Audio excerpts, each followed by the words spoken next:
Kelihatan nggak? Kelihatan Kak, aman. Oke. Maaf ya kalau misalnya ada berisik-berisik, soalnya ini lagi di luar. Eh, salah.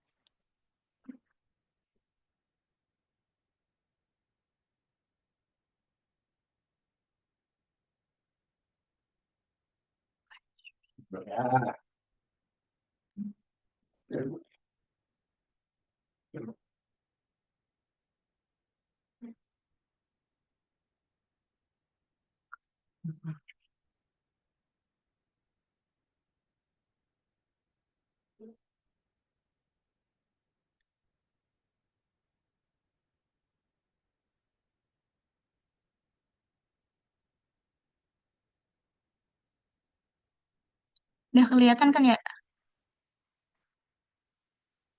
Kelihatan nggak? Kak. Oke, aku mulai ya. Nah, eh, sebelum masuk ke materi, aku tuh dapat informasi dari Kak Barita selaku asesnya Pak Desyanto. Nah, Kak Kak Barita, Kak Barita tuh bilang kalau misalnya besok kalau UTS tuh bentuk soalnya pilihan ganda. Terus habis itu soalnya sekitar 50 sampai 60 soal gitu. Nah, terus untuk waktunya aku kurang tahu berapa lama gitu. Nah, terus materinya itu dari awal yang HTML sampai di PHP yang masuk ke koneksi ke basis data gitu. Oke, langsung aja ya, dimulai dari yang pertama itu ada pengenalan web. Nah, mungkin teman-teman juga udah tahu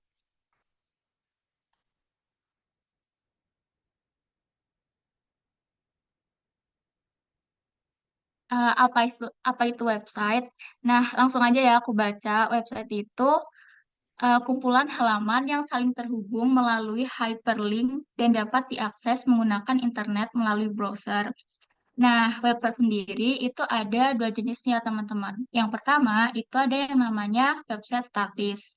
Nah, website statis ini dia tuh kontennya tetap, dia tuh nggak berubah-ubah gitu, kecuali si developernya emang yang ubah. Dan dia tuh statis gitu, nggak dinamis. Nah, contohnya apa? Contohnya tuh kayak profil perusahaan. Dia kan nggak ada, maksudnya kita sebagai user nggak ada melakukan inputan apapun kan terhadap website tersebut. Kita sebagai user hanya sebagai penonton saja gitu. Terus ada portofolio pribadi sama landing page promosi. Nah, yang kedua itu ada namanya website dinamis. Kayak namanya dinamis, berarti kontennya itu bisa berubah-ubah tergantung input kita sebagai input kita pengguna atau user ataupun dari database-nya. Contohnya itu e-commerce, terus sistem informasi kampus, portal berita dari kompas.com ataupun detik.com. Nah, lanjut ke web server. Nah, web server ini tuh software yang berjalan di server dan bertugas memproses permintaan HTTP dari browser. Nah, kalau diibaratin ya, si website itu tuh kayak sebuah buku. Nah, si web server ini dia tuh tempatnya, raknya gitu. Jadi si web server ini tuh fungsinya buat nyimpan semua file-file yang ada di website gitu. Kayak di website kan ada kayak HTML-nya, PHP-nya, gambarnya, dan file-file yang lainnya tuh disimpannya di web server gitu. Nah, contoh web server itu ada Apache sama Nginx. Lanjut ya. Nah, selanjutnya itu ada HTTP. Nah, HTTP ini tuh protokol komunikasi yang digunakan oleh browser dan juga web server untuk bertukar informasi. Nah, fungsinya apa? Fungsinya si HTTP itu tuh sebagai bahasa komunikasi antara si browser sama web server. Nah, kalau misalnya nggak ada si HTTP ini, jadi tuh browser sama web server nggak bisa saling mengerti gitu. Nah, contohnya, tadi kan ada website ya di web browser. Nah, terus tadi ada web server. Web server tuh buat nampung si websitenya. Nah, si HTTP ini ibaratnya sebagai bahasa komunikasi, sebagai jembatannya gitu. Misal, kita sebagai user. kita tuh mau mengakses sebuah website melalui URL. Misalnya kita ngeklik home.php gitu ya. Nah, terus si HTTP ini tuh kayak menerjemahkan sebagai jembatan gitu. Kayak, oh si user ini tuh mau ngeklik ke homepage.php gitu ya misalnya. Nah, terus di dia tuh ngirim HTTP request ke web server. Nah, terus si web servernya ini tuh nyariin file mana yang diminta si user ini. Nah, kalau udah ketemu si HTTP itu ngirim balik. Nah, ditampilin ke layar yang biasa kita lihat gitu. Lanjut. Nah, selanjutnya itu ada www. www itu jaringan global yang berisi semua halaman web yang dapat diakses secara publik melalui internet. Nah, semua kegiatan tadi itu tuh ditampung di yang dinamanya www.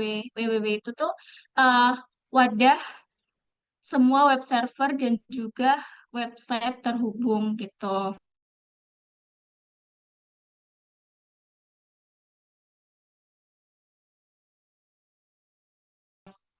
Nah, si www ini HTTP gitu.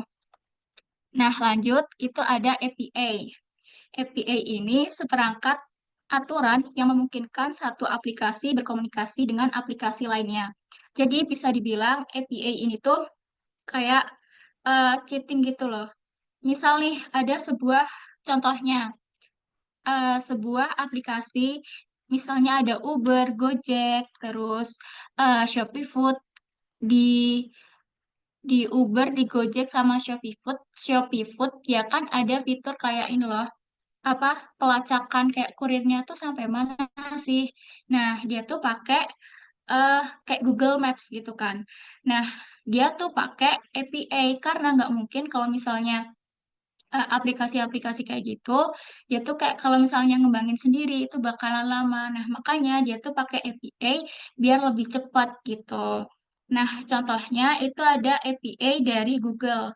Nah, untuk mendapatkan API dari Google, kita tuh perlu API key. Nah, API key itu didapat dari Google Code Console. Nah, untuk Google Code Console itu kayak software gitu, cuman untuk lebih jauhnya aku belum eh, research kayak gimananya. Nah, dari yang itu tadi, apa ada yang mau ditanyain dulu sebelum lanjut ke soal latihannya?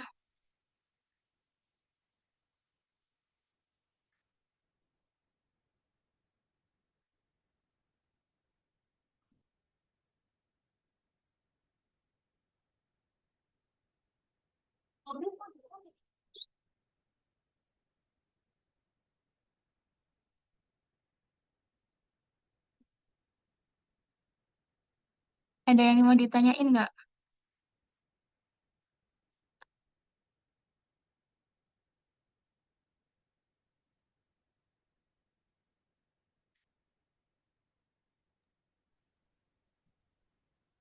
Nggak ada kah?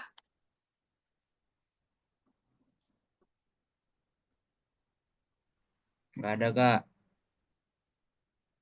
Oke, lanjut ya.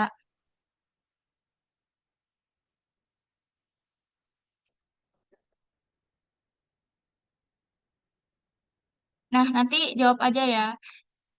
Ini tuh aku buat sebelumnya kan ada soal UAS di tahun lalu. Dia tuh bentuknya ini apa pilihan ganda. Nah, terus aku pakai ini based on dari soal UAS ini. Nah, kita bahas satu-satu aja ya.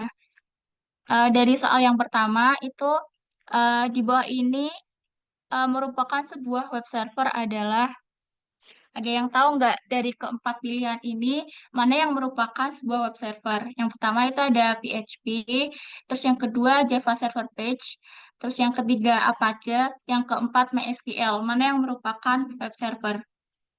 PHP. Apache. Ya, benar. Yang web server itu Apache. Siapa tadi? Valdo, Itulah, Novaldo. lanjut ya. Oh, Novaldo. Terus lanjut Yang kedua itu manakah yang bukan merupakan karakteristik web statis. Nah, itu ada 4 pilihan juga. Yang pertama ada interaksi seputar pemrosesan link. Yang kedua, dokumen web client sama dengan dokumen di server. Yang ketiga, tidak tersambung dengan sebuah database. Yang pilihan keempat, konten dapat diubah menggunakan browser. Yang bukan merupakan karakteristik dari web statis. Yang tahu nggak itu yang mana?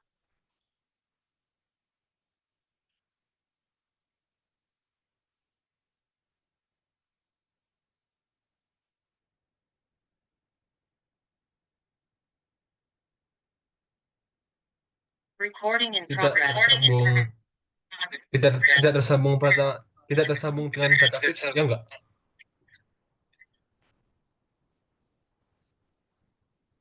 Yang D, Itu kan iya, kan bukan, yang bukan. Oh, bukan ya? D Kak, D. D berarti. Yang D. Ya, benar yang D. Nah, ini kan pertanyaannya tuh yang bukan karakteristik dari web statis. Nah, interaksi seputar pemrosesan link itu tuh masuk ke karakteristik dari web statis. Jadi, karena kita sebagai user, kita tuh nggak melakukan inputan apapun, jadi tuh interaksi kita sama si web itu cuma seputar pemrosesan link aja gitu. Nah, terus yang kedua, dokumen web client sama dengan dokumen di server. Nah, kan kita nggak ngelakuin input apa-apa ya. Jadi itu antara dokumen di web client tadi sama di server itu sama gitu. Tidak tersambung dengan sebuah database. Ya benar, eh, web statis itu nggak tersambung dengan sebuah database gitu. Jadi jawabannya yang D ya. Terus lanjut soal yang ketiga. Bisa dibaca nanti aku kasih waktu 10 detik bisa dijawab ya. Kalau yang bisa.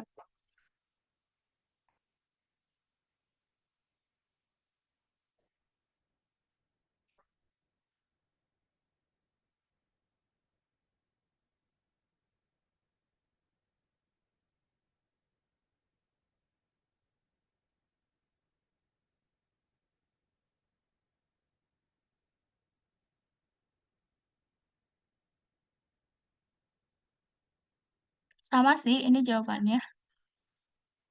Loh, Ada jawabannya Kak. jawabannya website statis ya. Sorry. Ini jawabannya ini. Oke. Jadi website di mana penggunanya tidak bisa mengubah konten dari web tersebut secara langsung menggunakan browser disebut dengan website statis. Nah, terus soal yang keempat itu sebuah software yang memberikan layanan berbasis data yang berfungsi menerima permintaan dari web browser dan mengirimkan kembali dalam bentuk HTML disebut dengan,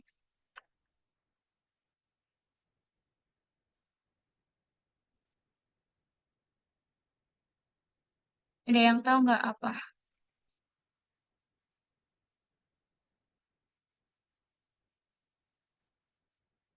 Web server Kak, Ya, web server. 120. Oke, aku catat poin 1. Lanjut. Pertanyaan selanjutnya, sebuah protokol yang digunakan untuk sistem informasi terdistribusi dan pertukaran data menggunakan hipermedia disebut dengan, tadi protokolnya apa namanya? HTTP. Ya, benar, HTTP. Siapa Satu, Titan itu? ya, 152.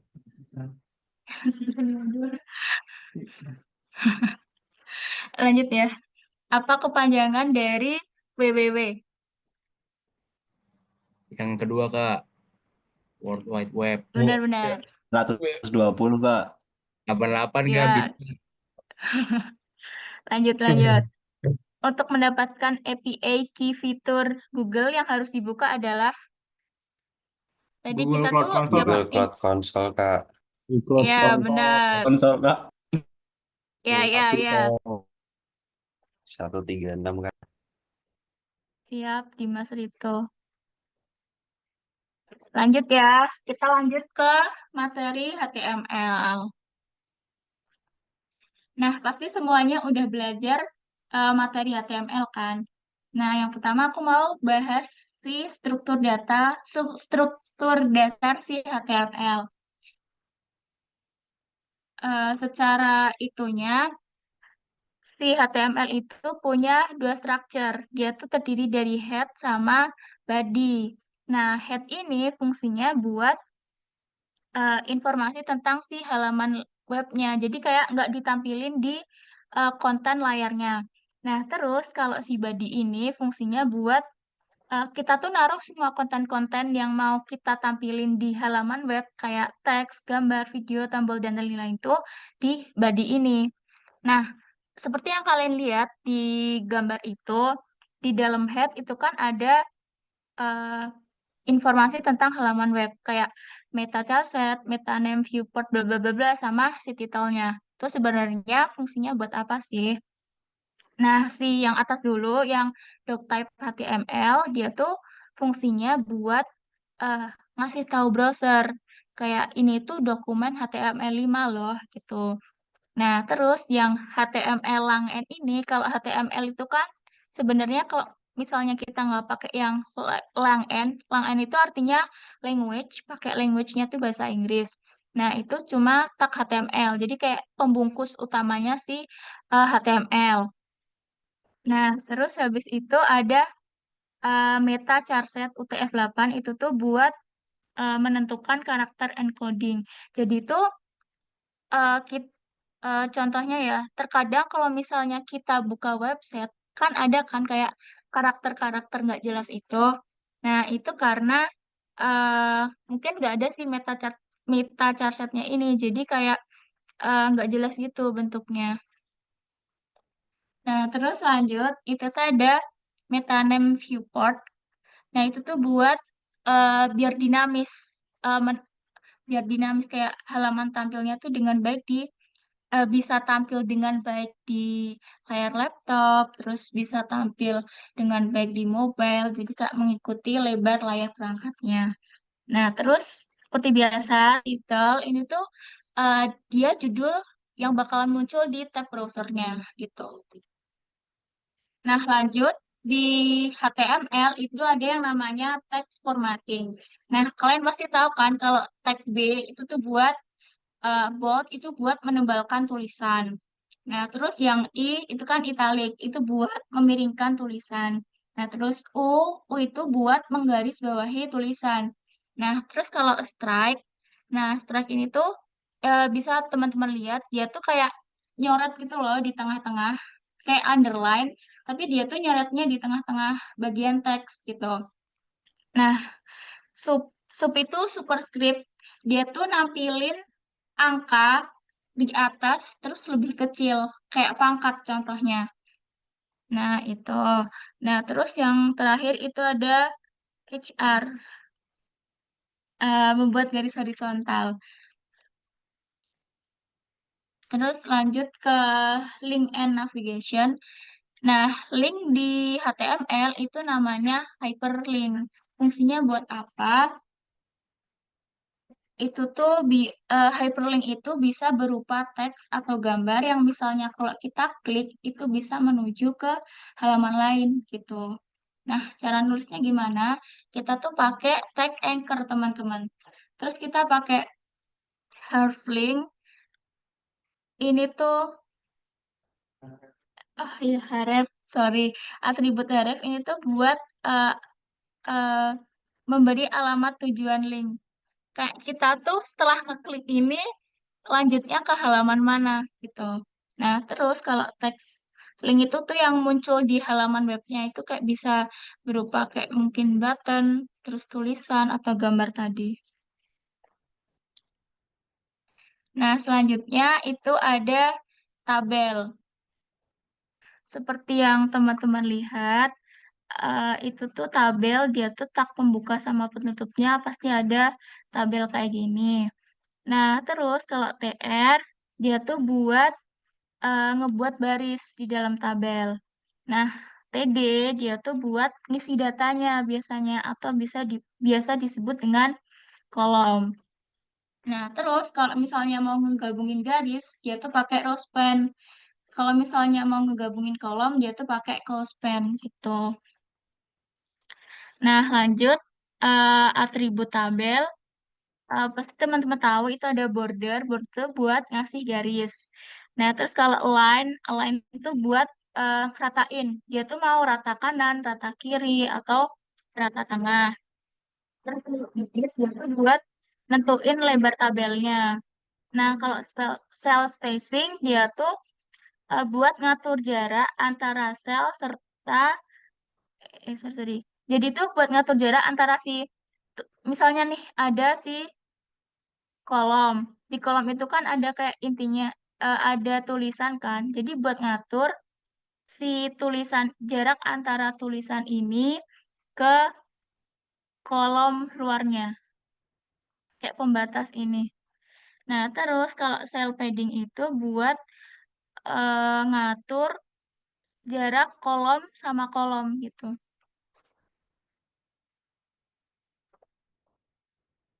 Lanjut ke formulir HTML.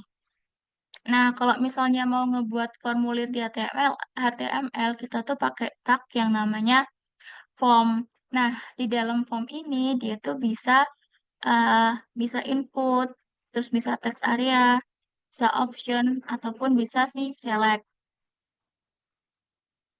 Nah, di dalam form ini itu tuh ada sebelumnya itu ada action sama method. Nah, action ini tuh apa? Action ini tuh URL tujuan tempat data form dikirim saat tombol submit tuh ditekan. Jadi kalau misalnya kita main chat tombol submit, dia tuh bakalan dikirim ke halaman mana gitu.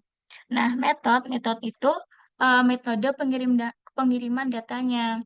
Nah, metode itu ada dua, ada get sama post. Nah, get itu datanya dikirim lewat URL. Jadi kayak kalau misalnya kalian merhatiin, kalau misalnya metodenya itu get, nah data-data yang kalian isiin itu bakalan muncul di URL-nya kayak kelihatan gitu loh. Nah, kalau si post dia tuh lebih amal karena kayak nggak kelihatan di URL-nya. Lanjut, itu ada lanjut yang tadi itu di dalam form tadi kan ada salah satunya elemen input ya. Nah, di elemen input itu tuh ada type. Type ini tuh buat nentuin jenis inputnya tuh apa. Misalnya kalau input type text, terus mungkin ada input type radio button gitu-gitu. Nah, terus yang kedua itu ada name. Name itu tuh buat nentuin nama data yang akan dikirim ke server. Terus yang ketiga itu ada ID. ID ini ID unik untuk inputan. Terus placeholder ini tuh kayak yang bakalan muncul di layar. Kayak biasanya kan kalau misalnya ngisi form itu ada kayak tulisannya ya. Kayak misalnya isi dengan nama lengkap. Nah, kayak gitu. Nah, terus satu lagi itu tuh ada value. Itu tuh buat nilai default dari si inputan. Nah, selanjutnya tadi kan di text, input type itu kan ada berbagai macam ya inputannya. Nah, itu yang pertama itu ada teks. Teks itu ya biasa kayak teks tapi cuma kayak sebaris. Nah, terus kalau pas yang kedua itu ada password. Jadi kalau misalnya kita ngetik password, jadi tuh tulisannya kayak ke hidden gitu. Nah, terus yang ketiga itu ada email. Biasanya nanti kalau misalnya kita tuh nulisnya nggak pakai add, dia tuh bakalan salah dan harus ngisi lagi. Terus ada number, dia tuh cuma bisa input angka aja. Nah, kalau inputnya date, dia tuh bakalan muncul kayak date picker gitu. Di pojokan ada kayak kalender gitu. Nah, terus kalau time itu ya buat input waktu. Kalau checkbox itu ya kotak-kotak gitu, dia bisa milih lebih dari satu. Nah, terus kalau radio ya tombol, terus dia cuma bisa milih satu doang gitu. Nah, terus Lanjut lagi ke latihan soal di bagian HTML. Nah, sebelumnya apakah ada yang ingin ditanyakan?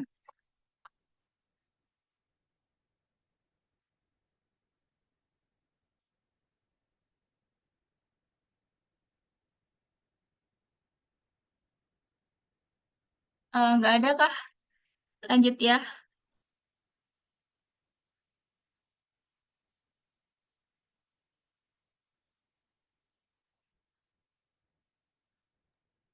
Ditanya Kak. Oke, lanjut ya. Nah, soal yang pertama itu tentang permetodan. Nah, metode get pada form HTML itu artinya apa? Informasi Ada yang dikirim, tahu? ya, C. Informasi dikirim dengan URL. Ya, benar. Informasi dikirim dengan URL-nya. Siapa tadi? Nggak tahu. Terus lanjut, pertanyaan yang kedua itu metode pengiriman data yang tidak dilewatkan pada URL menggunakan metode post, Kak. Ya, yang post benar. Grandis. Lanjut, yang ketiga itu apakah fungsi tag title pada HTML menambahkan judul? Ya, benar, menambahkan judul pada browser. Lanjut, yang keempat, eh, form memiliki action dan juga method. Nah, fungsi method itu buat apa?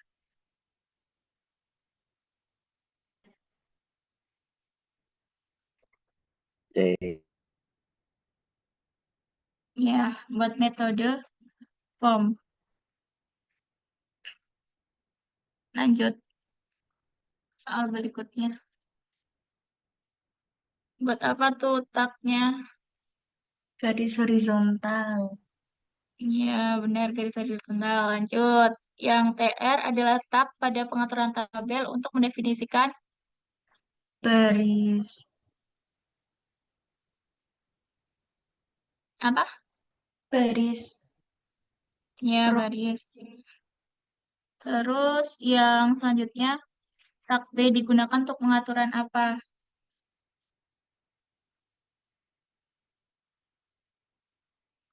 Buat paragraf kah? Buat font kah? Buat tabel kah? Buat link kah?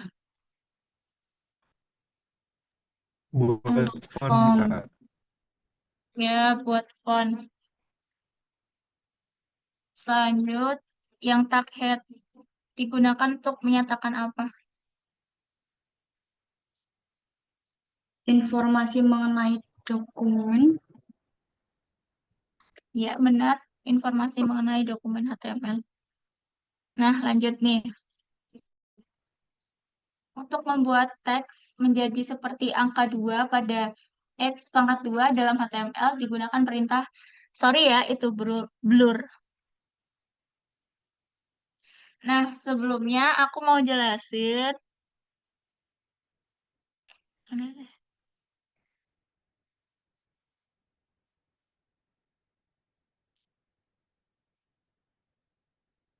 Nah, maksudnya dari X dan LT titik 2 itu tuh kayak eh tak pembuka gitu loh. Apa sih yang cucu-cucu? Iya, tak pembuka. Nah, terus mana? Kok kayak gini sih? Iya bener. Terus superscript itu ininya sub tadi. Nah, terus yang dan G T titik 2 itu kayak kurung penutupnya. Yang B Kak, yang B. Iya, udah ketahuan. Lanjut ya. 100. Apa fungsi dari atribut align pada HTML?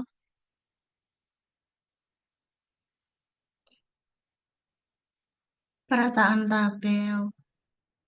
Ya, benar, perataan tabel. Terus selanjutnya, Sebuah elemen teks atau sebuah image yang dapat diklik dan kemudian menuju ke dokumen lain disebut dengan Hyperlink.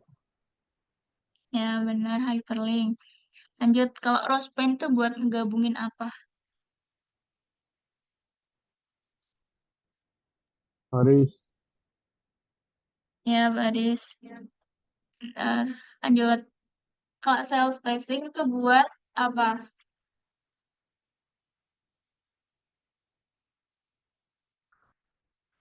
BKB. Emang iya.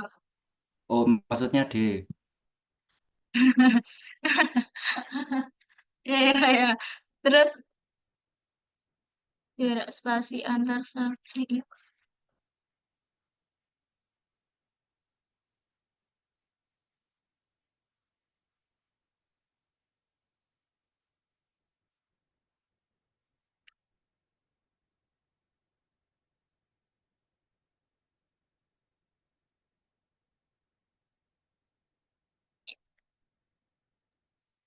Antar sel nggak sih? Antar sel nggak sih? Apa? Antar sel nggak sih? Enggak dong, kan dia ini sama batasnya tadi di sini.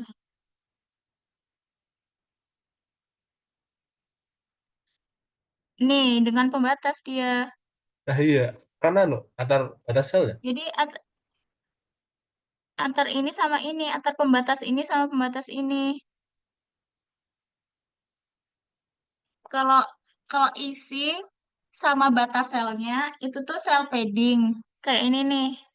Ini kan kotaan nih pembatas. Terus di dalamnya ada tulisan. Nah, tulisannya ini sama pembatas selnya ini itu tuh sel padding. Nah, terus kalau pemba antar pembatas sama pembatas ini tuh sel spacing.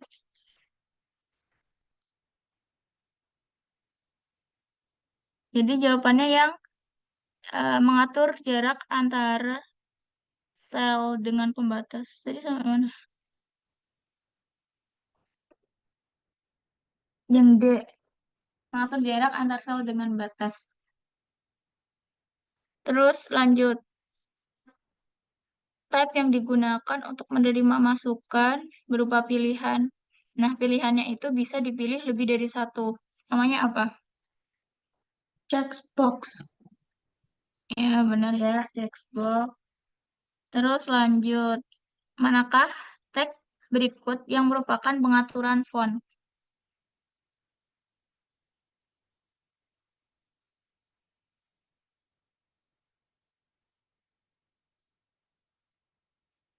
Eh, Kalau kalian nemu soal yang kayak gini, kalian tuh fokus ke bagian tengah-tengahnya aja. Kayak berarti kan itu ada P, terus ada U, ada BR, sama HR gitu. Nah, kalau yang depan sama belakang itu tuh ibaratnya kayak itu loh yang tak membuka sama yang penutupnya cucu-cucu itu loh.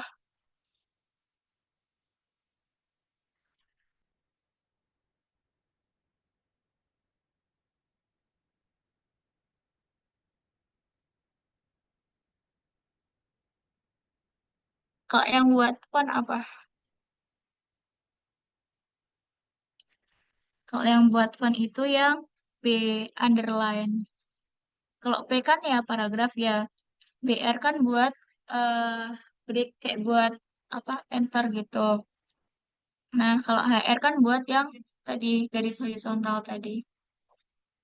Gitu.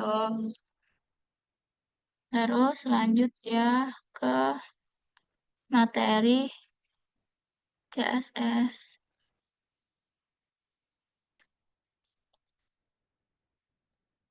Kak, boleh tanya Langsung gitu nggak? aja.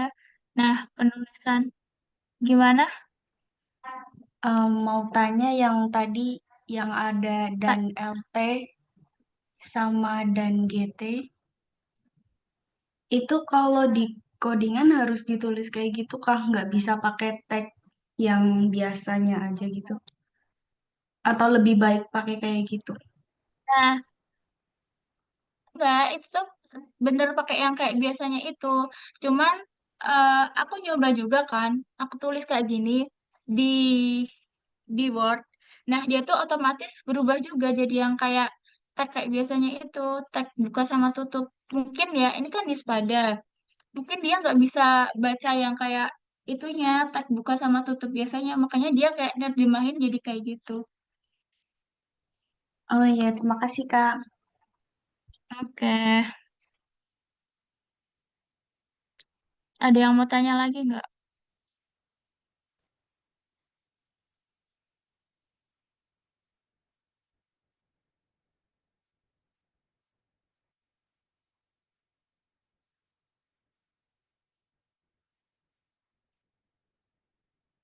Nggak ada ya kayaknya. Lanjut aja ya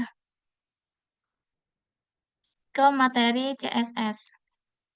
Nah, pasti kalian juga udah tahu kalau penulisan CSS itu ada 3 macam. Yang pertama itu ada inline, yaitu langsung ditulis di dalam tag HTML-nya. Terus yang kedua itu tuh ada internal, yaitu ditulis eh, di bagian head-nya si HTML. Tapi dia bisanya cuma dipakai di satu halaman HTML doang. Nah, terus kalau eksternal dia tuh ditulisnya terpisah. Dia ditulisnya pakai ekstensi CSS. Nah, terus di file HTML-nya di bagian head dia tuh dikasih link kayak gini, link style sheet. Terus href-nya ini eh nuju ke halaman CSS yang kamu buat tadi. Gitu. Nah, lanjut kalau buat penulisan komentar di CSS kalian juga pasti udah tahu kayak gitu ada slice bintang, terus ditutupnya juga bintang slice gitu. Nah, lanjut eh buat pengaturan hyperlink di CSS. Nah, tadi kan ada di HTML itu kan ada hyperlink ya.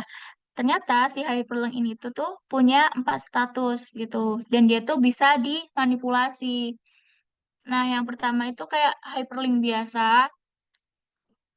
Terus yang kedua itu visited. Jadi tuh nanti kalau misalnya linknya udah dikunjungi, nanti tuh linknya bakal berubah warnanya.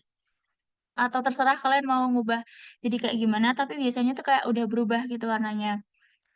Nah, terus kalau hover, nah ya kayak hover ya. Jadi kalau misalnya kalian kayak naruh mouse di atas gini, bakalan kedip kah atau apakah gitu. Nah, kalau aktif ini ya kayak udah diklik gitu.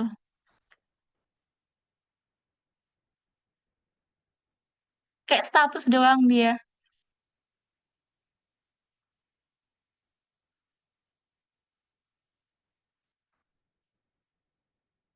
Nah, selanjutnya itu tuh ada position di CSS. Nah, yang pertama itu ada position static. Position static tuh ya posisi normal kayak biasanya aja. Kalian tuh belum ngasih kayak topnya, left-nya, terus right-nya, bottom-nya gitu. Kalian belum ngasih. Nah, terus kalau yang relatif, kamu tuh udah ngasih kayak topnya, left-nya, right-nya, bottom-nya gitu-gitu. Nah, terus kalau yang fix, kamu tuh udah nentuin ininya, eh posisi teksnya itu tuh ada di mana gitu. Nah, kalau absolute ini, dia tuh posisinya ngikutin si uh, parent-nya gitu. Misal nih, kan ada eh div di dalam div kan. Ini kan kalau misalnya kayak gini, itu tuh dia ada div, dia tuh ada div container, udah asal. Nah, terus di dalamnya tuh ada div lagi, div box gitu. Nah, kalau misalnya si boxnya ini kita kasih kayak ini, kasih kayak top, left gitu tuh, dia tuh ngikutinnya sih dari kontainernya ini, nggak dari layarnya gitu. Kalau misalnya awalnya si kontainernya udah disetting, Nah, jadi dia tuh ngikutin posisi top sama left-nya itu dari si kontainernya, kayak jaraknya dari kontainernya gitu. Nah, terus selanjutnya itu tuh ada sticky. Dia tuh mengikuti scroll gitu. Contohnya aja ya, kalau misalnya misal kalian baca di portal berita gitu. Misal nih kalian baca, terus ada judul. Nah, kalau misalnya kalian udah scroll, judulnya tuh bakalan nempel terus di atas gitu. Jadi ada pembatasnya gitu loh. Kapan bakalan dia nempel di atas gitu. Nah, ini kayak pembandingnya gitu. Udah sih buat yang CSS itu aja, soalnya aku patokannya sama sama di UAS tahun lalu. Nah, di sini Kak, juga ada soal yang buat CSS-nya mungkin bisa dijawab bareng-bareng juga. Nah, untuk yang pertama, itu tuh tag yang digunakan untuk mengatur efek bayang pada teks dalam CSS itu namanya apa?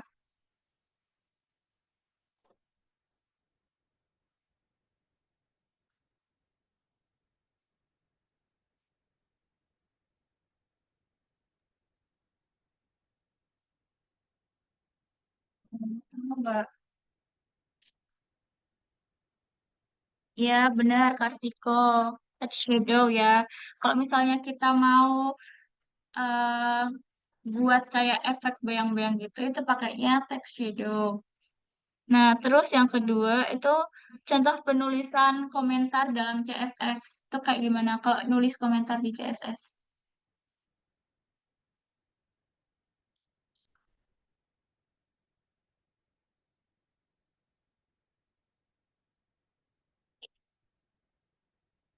Yang tahu gimana penulisan komentar dalam CSS?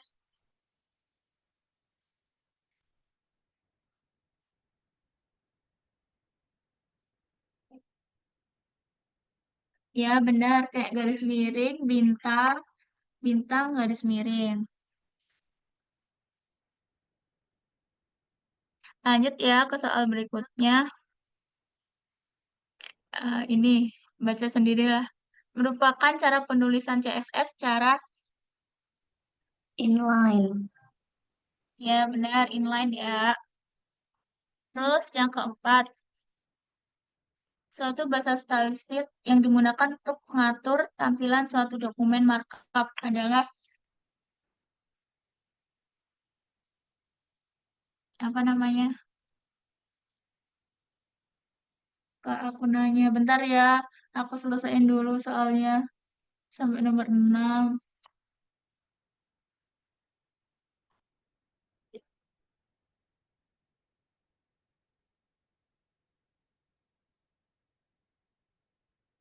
Yang keempat, jawabannya CSS ya. Kan kita lagi bahas CSS ini.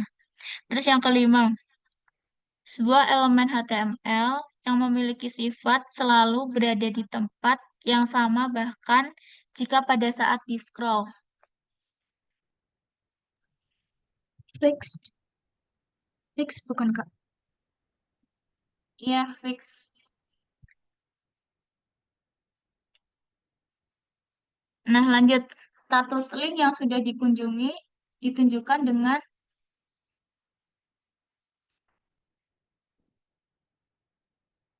ya benar sih. Nah, terus ini tadi ada yang nanya, Sino, nggak tahu namanya siapa. Dia tuh nanya apa bedanya visited sama active.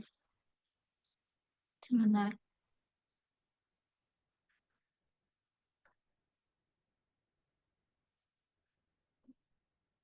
Kayak,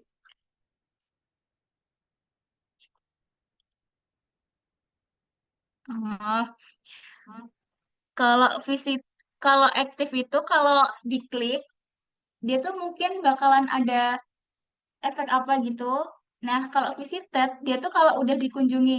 Misalnya nih, kalau kalian di browser, sorry, sorry. How tuh?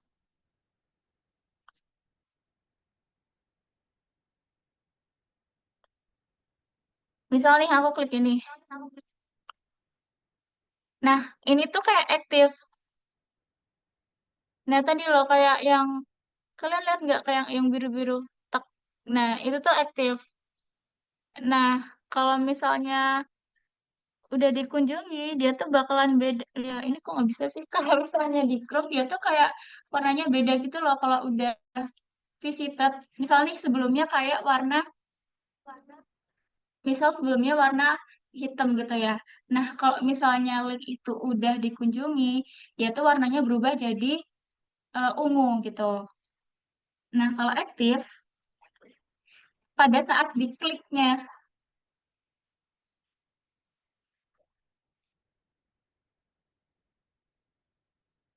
menjawab nggak?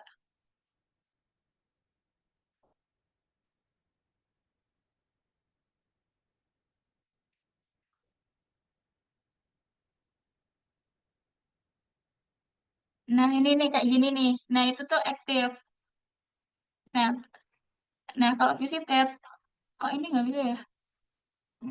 Setting.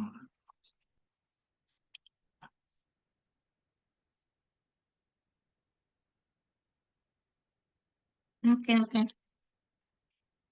Oke, paham ya. Lanjut berarti. Gimana tadi? Oh, ini. Udah, terus kita lanjut ke mana? PHP. Nah, beda kayak yang sebelum-sebelumnya, kalau PHP ini tuh dia bahasa pemrogramannya server side. Jadi dia ada hubungannya sama si database gitu. Dan ngebuat suatu web itu lebih interaktif. Jadi kayak kita bisa ngasih inputan, terus webnya bisa ngasih respons gitu-gitu. Nah, kalau yang sebelumnya, kalau misalnya kita pakai HTML dan CSS aja, itu kan cuma kayak misal nih cuma tampilan aja mungkin bisa kayak kita ngasih eh, interaksi sama si webnya tapi si webnya itu nggak ngasih respon ke kita gitu. Nah, terus selanjutnya itu ada operator di PHP. Di PHP itu ada 4 jenis operator. Yang pertama assignment operator, yaitu kayak sama dengan doang. Nah, yang kedua itu tuh ada operator aritmatik. Operator aritmatik tuh ya buat si operasi aritmatika. Itu ada penjumlahan, terus ada pengurangan, terus kalau perkalian itu pakai bintang, kalau pembagian itu pakai itu kayak slash gitu, terus kalau modulus itu pakai persen, terus kalau mau menaikkan nilai itu pakai plus plus, kalau mau menurunkan nilai itu pakai min min. Nah, selanjutnya itu ada operator relasional, yaitu buat ngebandingin dua buah nilai.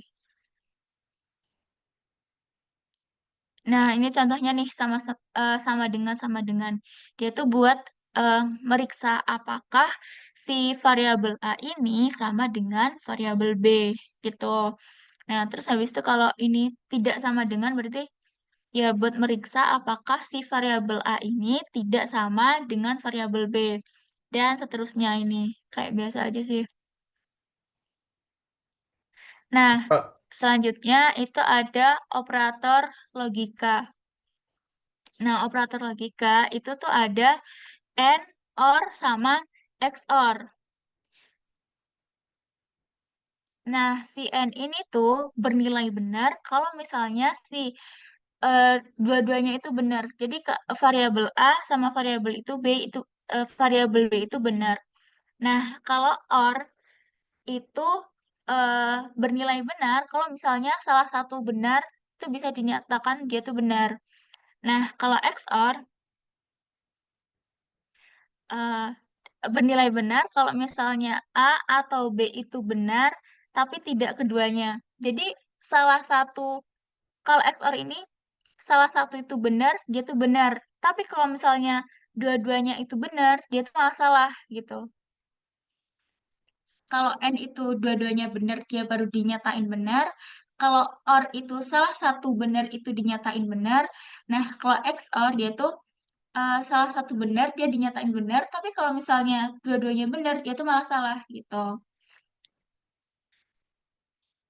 Selanjutnya itu ada percabangan. Nah, percabangan itu yang pertama itu ada if.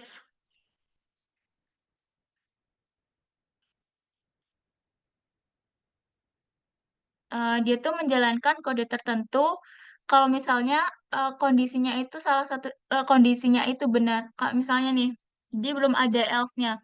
Misal di contoh ini itu ada variabel nilai. Dia tuh nilainya 80. Nah, kalau misalnya nilainya itu lebih dari 75, dia tuh kayak munculin selamat kamu lulus. Nah, kalau misalnya dia tuh nilainya 74 gitu ya, dia tuh nggak bakalan muncul ini. Jadi dia bakalan mengeksekusi suatu statement kalau misalnya kondisinya itu benar. Kalau misalnya salah, ya dia nggak ngapa-ngapain gitu. Nah, selanjutnya itu tuh ada si if else. Kayak udah ada error handlingnya gitulah. Kalau misalnya salah, dia tuh bakal munculin statement yang salah itu kayak gimana sih gitu. Contohnya nih di sini, ya tuh nilainya 60. Nah, di sini tuh bilang kondisinya kalau misalnya nilainya lebih dari 75, dia tuh lulus. Kalau misalnya enggak, itu berarti enggak lulus. Nah, karena dia tuh nilainya 60, berarti kan enggak ini ya, enggak sesuai dengan kondisi yang ini. Karena di sini tuh ketentuannya lebih dari sama dengan 75. Jadi dia nggak bisa nyetak yang ini Eko lulus. Berarti dia nyetaknya yang ini tidak lulus. Nah, selanjutnya itu ada nested if. Dia tuh ada percabangan di dalam percabangan itu tuh ada percabangan lagi. Biasanya dia tuh kayak saling berelasi gitu loh. Misalnya nih, eh, ada ketentuan kalau misalnya dia tuh lulus kalau nilainya minimal 75 sama kehadirannya tuh 70. Nah, buat ngelihat dia tuh nilainya minimal 75 dan kehadirannya minimal 70, kita tuh bisa pakai si nested if.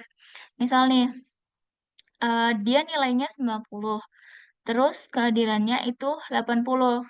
Nah, kita ngecek nilainya dulu.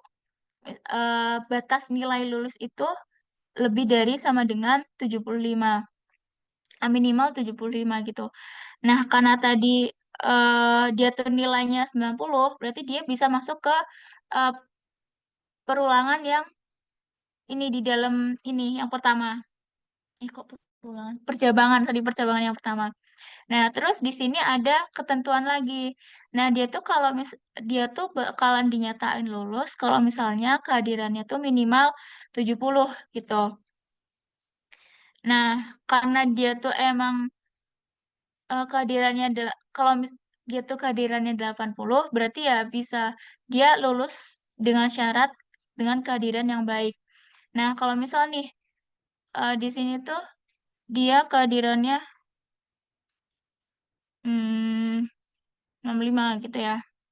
Kan dia nilainya udah bagus nih. Dia udah lolos ke ini eh, ke ini apa namanya? Ketentuan yang pertama. Terus dia masuk ke ketentuan yang kedua. Ternyata kehadirannya cuma 65, sedangkan eh, dinyatakan lulus itu minimal kehadirannya 70. Berarti itu dia masuk ke yang sini nih di else. Dia tuh nilai cukup tapi kehadirannya kurang. Nah, kalau misalnya emang dari awal dia tuh nilainya kurang dari 75, dia tuh langsung masuk ke sini. Tidak lulus karena nilainya kurang gitu. Nah, selanjutnya itu tuh ada switch case. Ini tuh sebenarnya sama kayak yang nested if tadi, cuman tuh dia lebih spesifik ke satu variabel gitu. Nah, cara kerjanya itu gimana? Ini tuh ada switch, ada kondisi gitu ya. Kalau misalnya dia tuh ngecek di kondisi pertama. Kalau misalnya kondisinya itu nggak terpenuhi, kan false ya. Terus tuh dia masuk ke kondisi yang kedua. Nah, kalau misalnya nggak terpenuhi lagi, dia tuh bakalan turun ngecek sampai ke kondisi yang ke N gitu. Nah, kalau misalnya emang semuanya itu nggak terpenuhi, dia tuh bakalan ngejalanin statement yang secara defaultnya gitu. Nah, selanjutnya itu ada perulangan atau looping. Nah, di sini aku udah buat tabel perbandingan perulangannya. Nah, di sini di ini tuh di PHP ini ada 4 perulangan. Nah, itu ada for each, while, sama do while. Nah, for ini kapan sih digunain? For ini digunain kalau misalnya kita tuh udah tahu jumlah perulangannya. Nah, terus yang kedua itu ada for each. For each ini tuh perulangan, tapi tuh dia buat array, buat ngakses seluruh data array. Nah, selanjutnya itu ada while. While itu sama kayak si for, cuman dia tuh lebih dinamis gitu. Nah, terus yang terakhir itu tuh ada do while. Do while tuh kalau misalnya kita mau ngejalanin paling enggak satu perulangan dulu gitu. Nah, terus bedanya for sama while itu apa? Kalau di sini aku tuh ngasih contoh, misalnya dari awal kita tuh tahu perulangannya itu berapa kali gitu. Misal kita udah tahu kalau itu tuh ngulang 10 kali gitu. Nah, itu tuh pakai for. Nah, kalau misalnya kita nggak tahu dia tuh perulangannya berapa kali, terus tuh kamu pengen sesuatu itu tuh bakalan terjadi terus sampai ada sesuatu yang terjadi gitu. Misal nih, eh, ada apa gitu ya, dia tuh ngelakuin perulangan terus.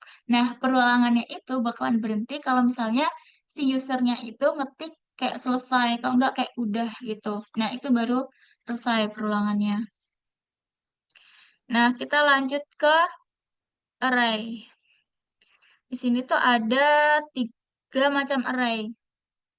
Yang pertama itu index array, yaitu ada numeriknya, kayak ada angkanya, dan otomatis kalau index array dia tuh dimulai dari 0.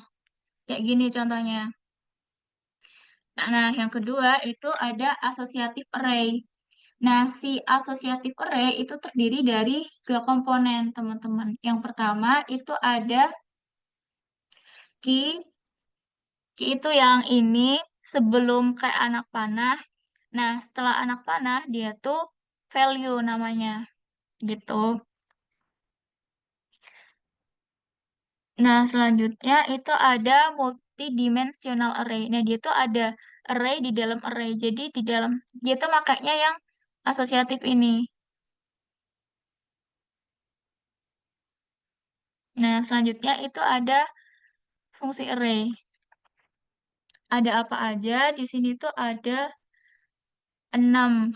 Yang pertama itu ada sort. Dia tuh ngurutin nilai array dari yang kecil ke yang besar, tapi dia tuh berdasarkan si indeksnya. Kayak misalnya nih, ini di sini tuh ada array buah, di dalamnya tuh ada jeruk, apel, sama mangga. Nah, karena dia tuh mau ngurutin dari yang terkecil ke yang besar,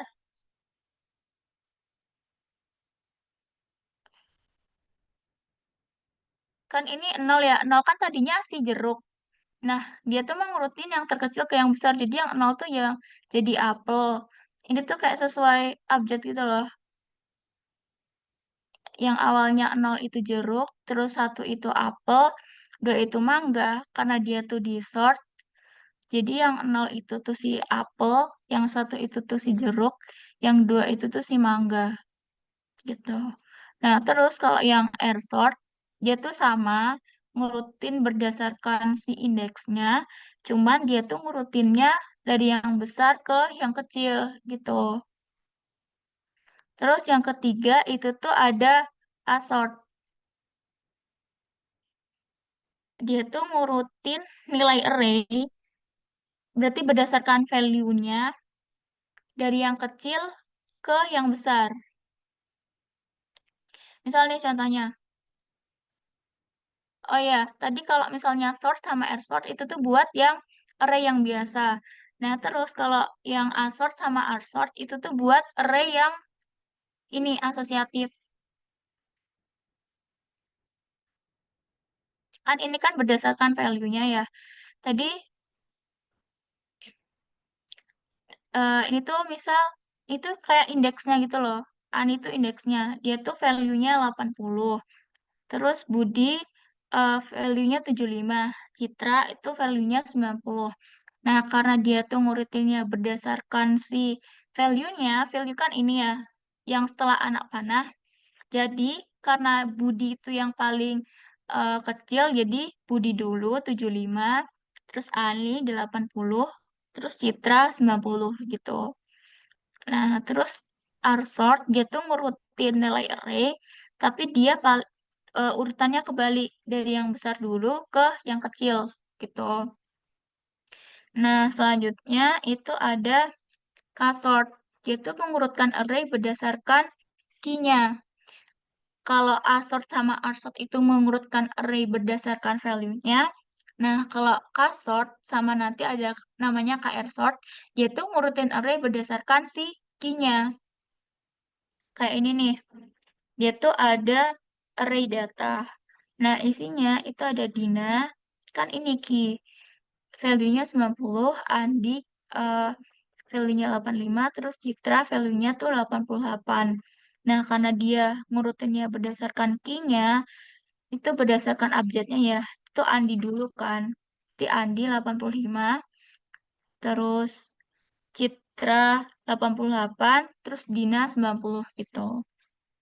Nah, terus kalau KR sort, ya tuh kebalik. Dari yang besar dulu, baru yang kecil gitu. Udah sih buat yang PHP-nya, apa ada yang mau ditanyain?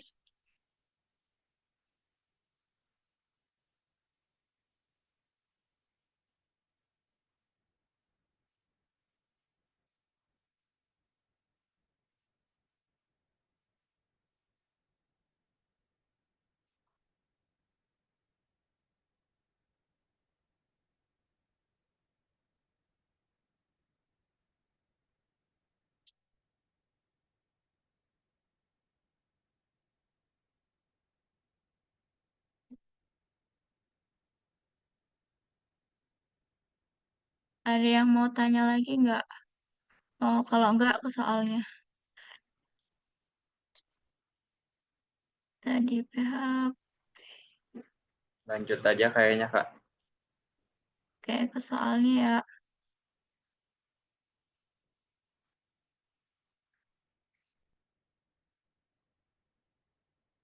Nih, yang soal PHP.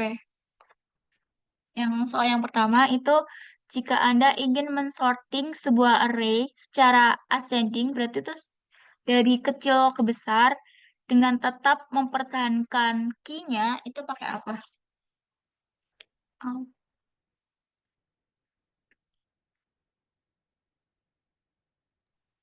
Maaf, Kak. Itunya share screen-nya belum ada. oh iya, Iya.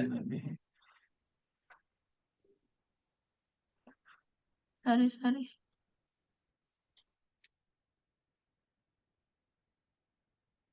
Nah, ini soal yang pertama. Kalau misalnya kamu mau nge-sorting array dari yang paling kecil ke yang paling besar, tapi tetap mempertahankan key-nya, itu pakai apa?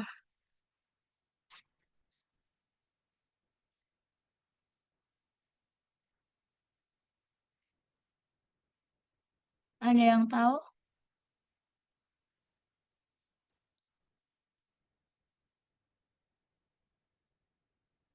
Assort tanda kurung,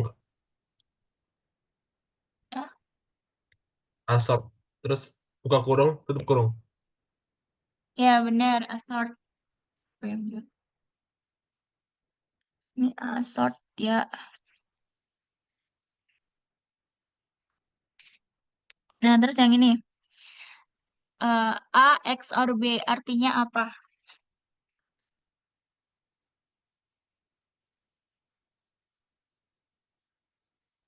A atau B benar. Gak bisa dua-duanya benar. Iya, benar-benar. Eh, variabel A, X, variabel B itu artinya salah satunya itu benar, maka ya salah satunya itu benar, dia benar. Kalau misalnya dua-duanya benar, dia itu malah salah gitu. Nah, selanjutnya yang variabel A, N, variabel B artinya apa?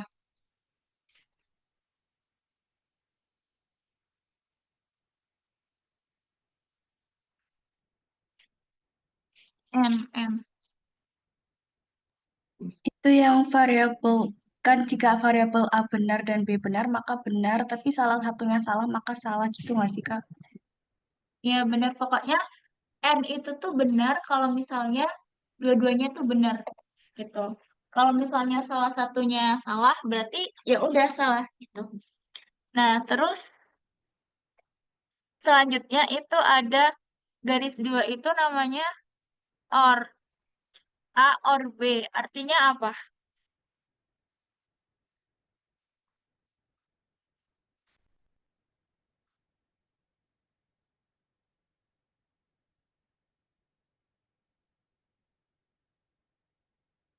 Iya, benar, Ivandri.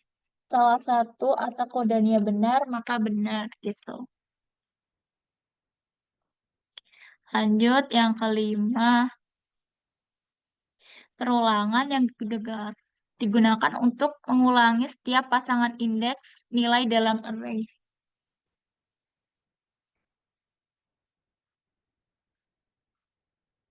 Ini apa di fotonya nggak jelas gitu.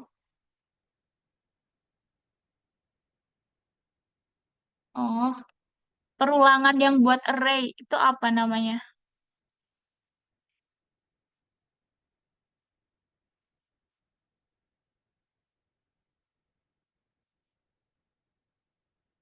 Ya, benar, for each. Andri. Lanjut, perulangan yang digunakan untuk mengeksekusi setidaknya satu kali sebelum memeriksa kondisi. Do while. Iya, dua yang tadi ini for each. Terus ini dua. Lanjut, perjabangan dengan berbagai kemungkinan kondisi.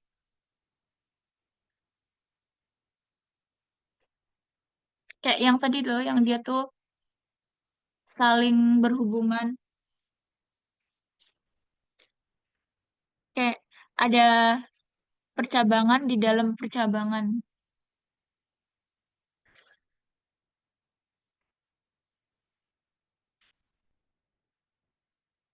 Adakah yang tahu?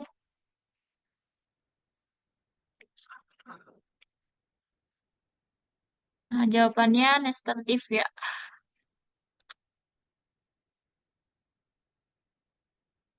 Nah, ini kalau penulisannya tuh kayak gini, dia tuh ciri-ciri dari array apa? Dia kan ini ya, ada array, terus di dalamnya ada array lagi.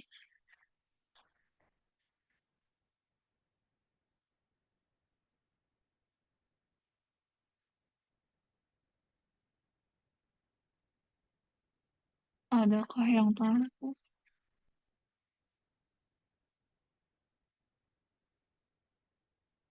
Iya, benar, Isandri. Sama siapa tadi? Partiko. Terus lanjut, lanjut. Ini enggak, ini sebenarnya soalnya pilihan ganda, cuman aku belum ngasih ininya, filgannya. Nah, selanjutnya, ini nggak usah juga. Nih, kalau kayak gini, itu tuh perintah untuk apa?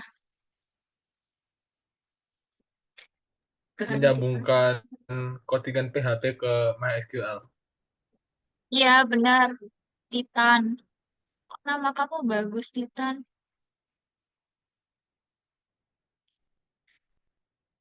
Ini udah sih, di dalam form terdapat atribut input name. Fungsinya tuh buat apa? Fungsinya buat mendefinisikan input control form. Nah, lanjut. Ini sebenarnya bukan MySQL, tapi ini loh yang lanjutannya PHP buat koneksi ke database. Kan ada MySQL, MySQL-nya juga. Nah, itu yang pertama, itu tipe data pada MySQL yang digunakan untuk menyimpan data waktu dan tanggal. Itu pakai apa tipe datanya?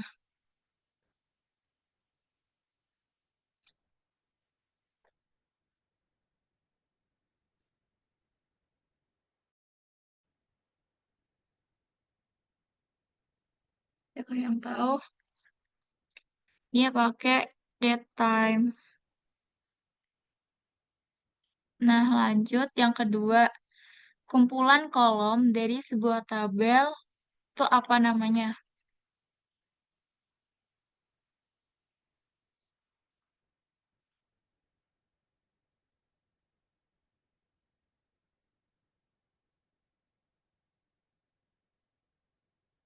Adakah yang tahu? Mana?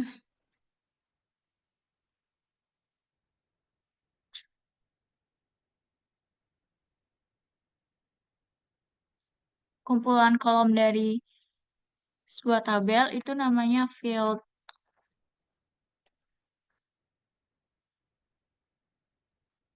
Terus lagi yang ketiga, perintah untuk menampilkan NIM, nama, dan juga alamat dari tabel Viva. Itu pakai perintah apa? Pakai select nggak sih, Kak? Ya, benar, pakai select. Gimana tuh? Tadi siapa? Grandis nggak sih? Select name nama, alamat from tabel siswa. Nama Ya, tabel. benar. Lanjut ya, nomor 4. Nah, itu eh, syntax itu buat apa? Update, my guess, set, last name, do, where, ID 2.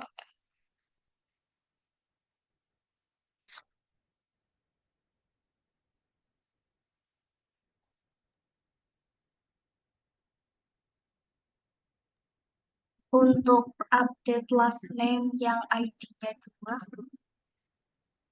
Iya, perbarui. benar. Buat memperbarui record yang dia tuh ID-nya 2. Terus yang nomor 5, sintaks untuk mengambil baris hasil sebagai asosiatif atau numerik.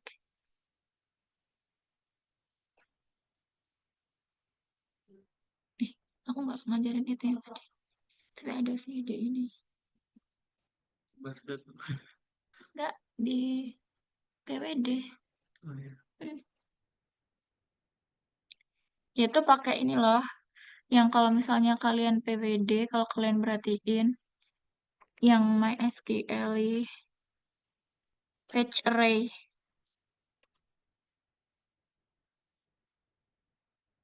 Nah, kan kalau misalnya di database itu kan bentuknya ini ya, kayak tabel-tabel gitu ya.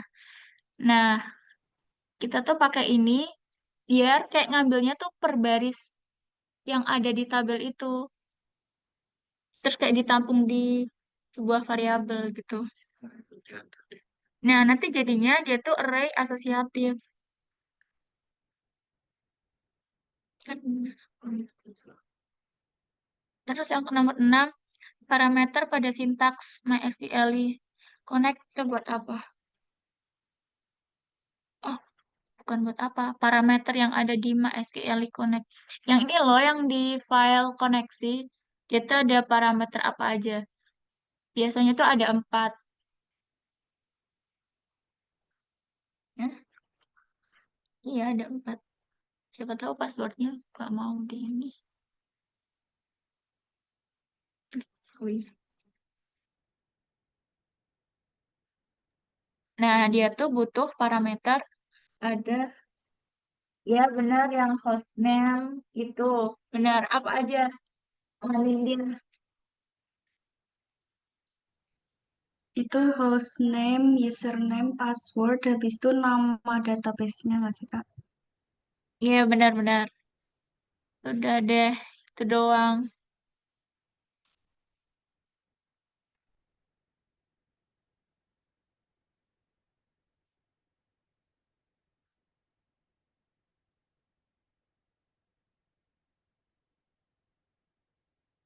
Mungkin cukup sekian materi dari aku.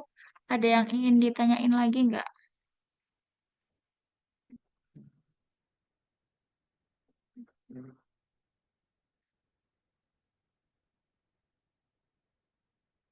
Yang coba Kak, mau jelasin dulu tuh yang parameter yang soalnya terakhir loh. Yang MySQL itu maksudnya gimana? Oh, yang parameter. Iya, Sebentar. dikit. Wait. Kamu ada ini nggak? Sini. Ini sebentar.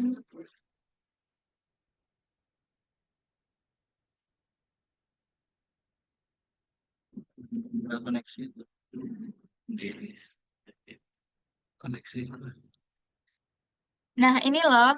Jadi, kalau misalnya kamu mau ngehubungin ke database, kamu tuh harus punya 4 parameter ini. Yang pertama, hostname-nya. Itu kamu pakai eh, web server apa? Karena ini tuh pakai kayak lokalan, berarti ya udah pakai localhost. Pakai black box. Nah, yang kedua, username-nya. Kan ini kan yang pakai ini ya phpMyAdmin. Itu kan masih root. Ya udah pakai root aja. Ya udah root aja. Nah, terus passwordnya tuh settingannya nggak ada kan? Ya udah, ini dikosongin. Nah, terus yang database, ini tuh pas waktu kamu tuh mau ngehubungin ke database apa gitu. Nah, di sini tuh aku ngehubunginnya ke database Tokopedia gitu. Jadinya ditulisnya Tokopedia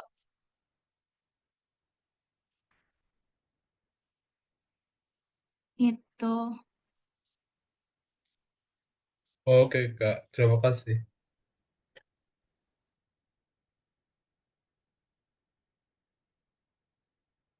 Udah ngejawab. Ya, terima kasih Kak. Oke.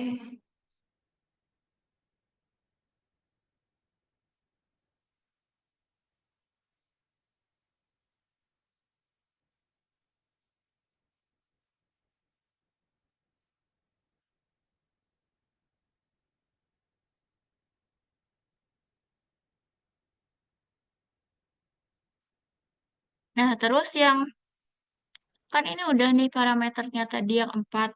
Nah, itu tuh ada MySQL. Dia tuh kayak eh, ekstensi, bukan ekstensi, apa sih namanya? Sintaks dari si PHP-nya buat ngoneksiin ke database MySQL. Nah, dia tuh pakai ekstensi si MySQL ini, itu berdasarkan si ini 4 ini tadi, 4 parameternya ini dimasukin ke sini. Nah, terus ya tuh hasilnya nanti bakalan disimpan ke variabel connect ini.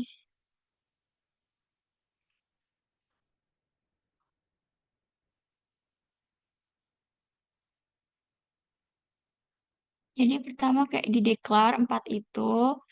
Nah, terus buat ngehubunginnya itu dia pakai MySQL. Nah, terus nantinya bakalan ditampung ke connect-nya gitu.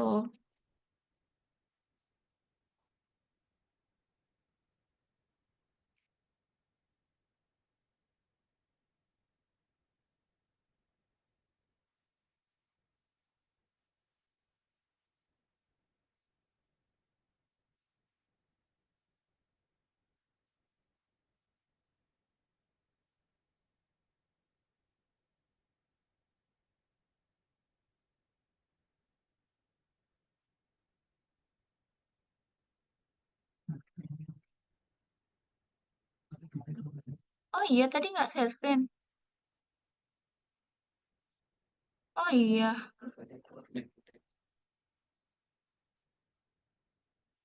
udah kok. Sorry. Oh iya, ya ampun. Nah, ini loh yang file koneksi. Udah ada sectionnya belum? Sudah, Kak. Sudah ada. Aman Kak. Nah, ini loh yang file koneksi. Dia tuh kan kita harus ngedeklarasiin 4 parameter ini nih. Ada hostname, ada username, ada password, sama ada database gitu. Nah, terus kita buat si variabel connect lagi. Nah, fungsinya variabel connect ini buat apa? Nah, itu tuh buat kayak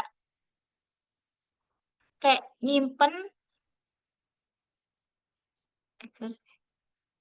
hasil dari koneksi itu nanti tuh disimpan ke variabel connect ini. Nah, MySQL ini itu tuh buat ngehubungin ke database-nya, terus disimpan ke variabel connect ini. MySQL itu buat ini kan mau kamu anuin ke database ya MySQL ini fungsinya itu biar yang di sini-sini itu kamu PHP itu bisa pakai query-nya MySQL.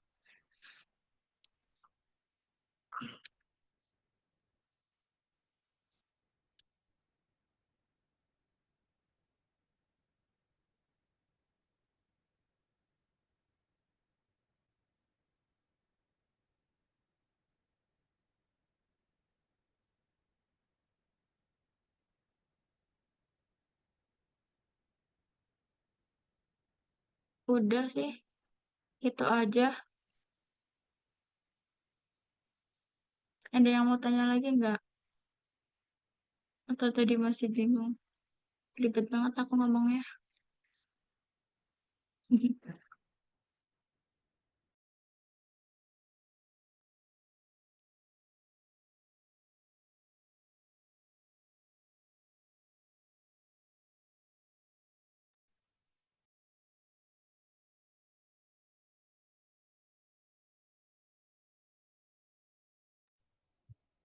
Kak, izin nanya, Apa? itu kalau misalnya tadi yang connect itu kan kakak buat variabel dulu hostname baru sama dengan apa gitu kan untuk semuanya. Kalau misalnya langsung connect terus MySQL dalam kurung petik localhost terus seterusnya sama yang dibikin di dalam variabel dulu kayak kakak tadi itu bedanya di apanya sih Kak? Atau lebih baik pakainya yang mana gitu?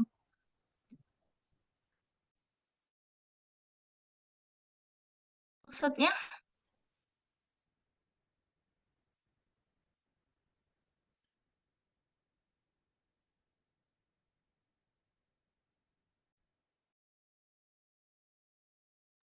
Misal kalau connect-nya tuh yang pakai ini aja.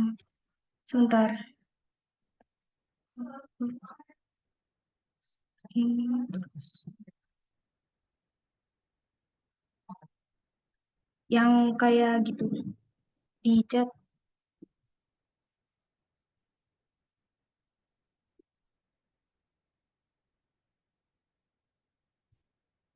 itu kan koneksinya juga bisa kayak gitu.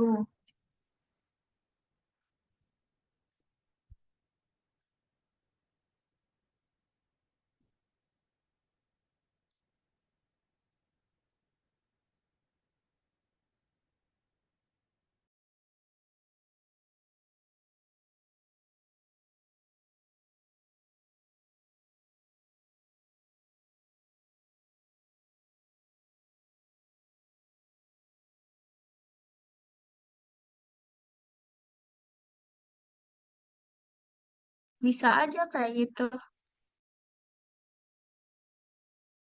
Ya, maksudnya berarti sama dengan caranya kakak yang tadi tuh nggak terlalu jauh beda di mananya gitu kan, Kak?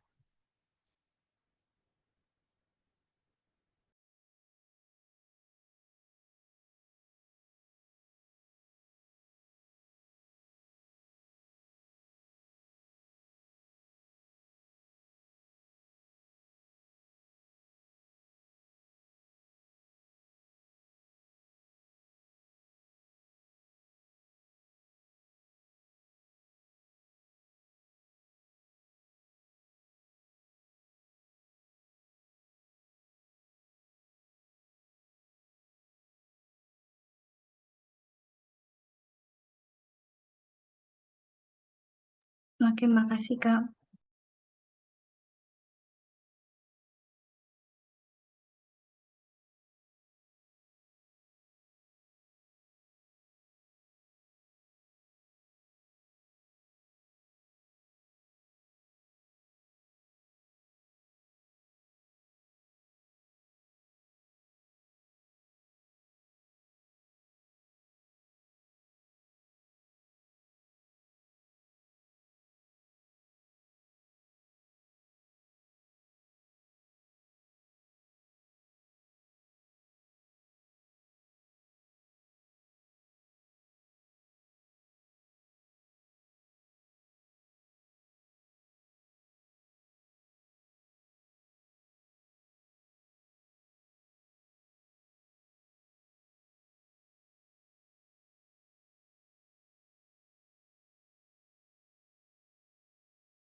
Oh, maaf, ternyata dari tadi aku belum on mic. Ya, benar apa yang dibilang sama Ivandri itu. Itu cuma nambah kemudahan aja gitu. Kalau mau langsung juga bisa gitu. Ya, Kak, terima kasih. Oke.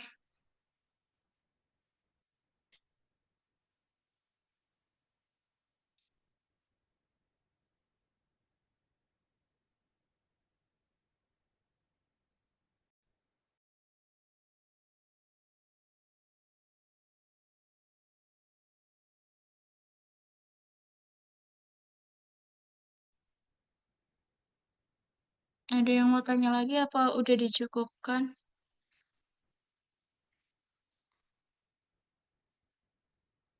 Oke, mungkin dari aku udah ya. Nanti aku bakalan share yang tadi lewat si Zaki. Oke, Kak. Oke, jadi mungkin udah selesai ya sinau PWD-nya. Terus makasih buat teman-teman yang udah hadir. Makasih juga buat kalian yang udah jadi mentor. Dari kalian ada yang mau disampaikan lagi? Mungkin? Enggak, udah cukup. Oke, karena udah cukup, terima kasih atas perhatiannya. Semoga ilmunya bermanfaat dan semoga nilai UTS-nya bagus-bagus. Saya tutup. Amin. Selamat malam. Wassalamualaikum warahmatullahi wabarakatuh. Waalaikumsalam Salam warahmatullahi Waalaikumsalam wabarakatuh. Terima kasih, warahmatullahi Kak. wabarakatuh. Makasih Terima Kak. kasih Kak. Makasih, Terima Kak. kasih Jaki. Oke, thank you. Jaki, makasih Jaki. Ya, makasih juga.